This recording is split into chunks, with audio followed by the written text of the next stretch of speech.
relasyon bilang isang lalaki.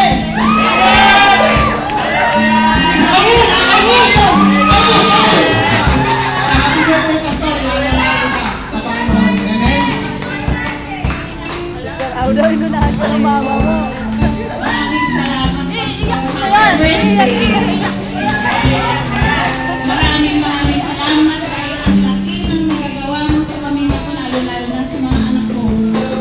Bagamat alam ko na mas matanda ako sa'yo, pero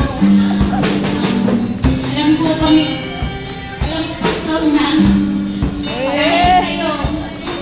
Ikaw yung laging nagsasabi sa akin na magpatuloy ka, Sister Au. Dahil sa daming magkakataon na gusto ko nang bumaba, gusto ko nang tumalikod, gusto ko nang kumailalim sa lupa, 6 feet below the ground. Pero pag sinabi ni Pastor na kaya mo yan, Sister Au, patuloy ka, manindigan ka, kaya ito, naninindigan ako.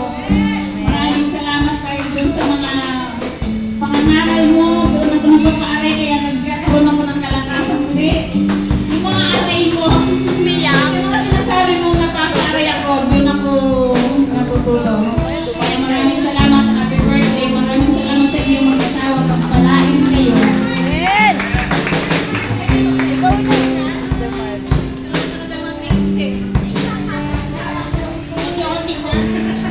Nako-conscious ako. Happy birthday ito. Natutuwa lang na sabi niya ito no, hindi ang Diyos nila para gamitin tayo ng Panginoon. Kahit Jeremiah, maliit ba, bata na si Jeremiah, pero tinawag siya ng Panginoon na makapangyarihan ng Diyos para natin. Amen? Salamat dahil naging mabuti kang mentor para sa akin. Amen? Binigyan mo, ikaw yung nagbigay sa amin ng encouragement para patuloy kami maglingkod, magamit kami ng Panginoon. Amen?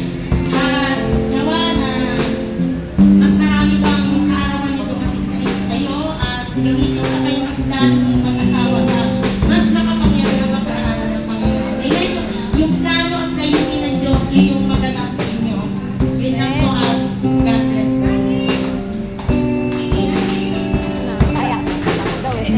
Video nyo naman ako. Video. Paano ba to? Ganyan lang? Okay. Amen. Ito lang mapabidyo po. Amen. Kaya basta happy birthday po. Salamat po sa inyong mag-asawa.